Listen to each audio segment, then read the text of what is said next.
Halo viewers dimanapun kita berada, kembali lagi di channel YouTube saya Adelson Galet.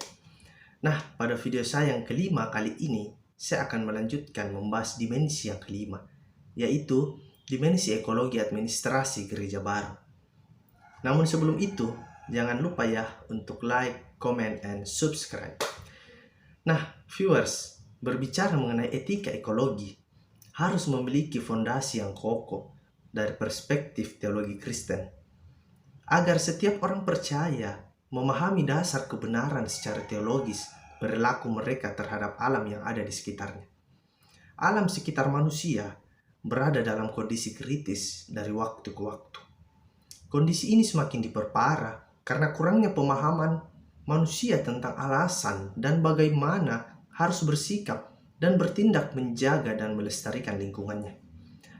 Nah, fondasi teologis Kristen dirumuskan dengan tujuan untuk memberikan pemahaman dan membentuk sikap serta perilaku baru orang Kristen dalam hubungannya dengan Allah dan pencipta dan alam sekitar di mana ia tinggal.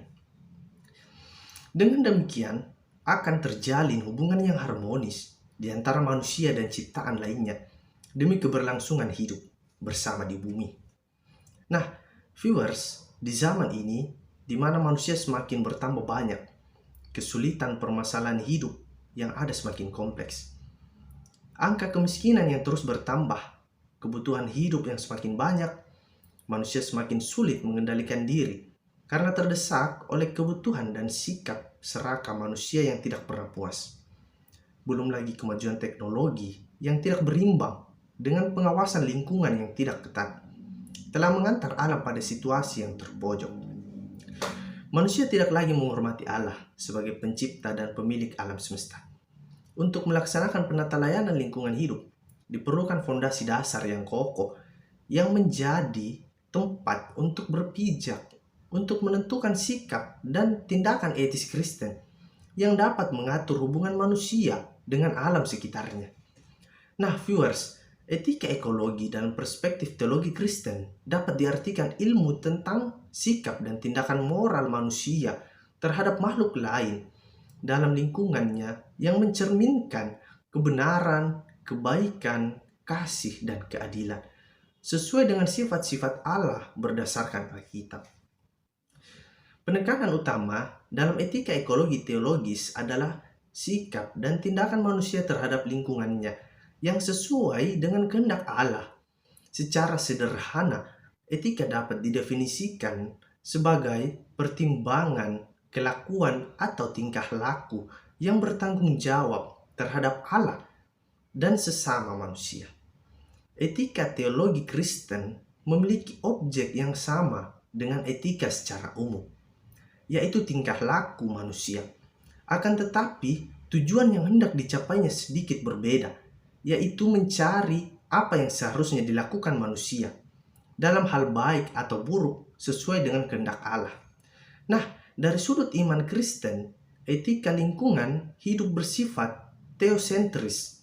Allah adalah pusat dari seluruh perilaku manusia terhadap alam semesta. Dan Allah telah menyatakan maksud dan kehendaknya di dalam Alkitab. Alkitab adalah firman Allah yang menjadi pedoman hidup orang percaya. Oleh karena itu, ketika etika ekologi dibangun, etika harus berdasarkan kebenaran Alkitab. Alkitab adalah sumber utama dari etika Kristen. Pengetahuan dan pengertian atas jalan dan karya Tuhan merupakan hikmat yang dapat digunakan manusia untuk mengelola alam semesta. Manusia sebagai pelaksana mandat melaksanakan mandat sebagai bentuk pengakuan, penghormatan, ucapan syukur, dan kasih kepada Allah sebagai pencipta sekaligus pemilik alam semesta. Nah, pengelolaan manusia atas alam adalah pengelolaan yang melayani, di mana manusia sebagai kepala atas ciptaan memperhatikan kebutuhan ciptaan lain yang dipimpinnya. Jadi jikalau ada anggota alam sakit, maka sebagai kepala manusia harus berusaha menyembuhkannya. Jikalau ada anggota yang lapar, ia harus memberi makan. Ini berarti keberlangsungan seluruh ciptaan Allah yang ada di alam semesta ada dalam tanggung jawab manusia. Nah, viewers, itu tadi pemaparan materi saya mengenai dimensi yang kelima di dalam administrasi gereja baru. Sekian dan terima kasih.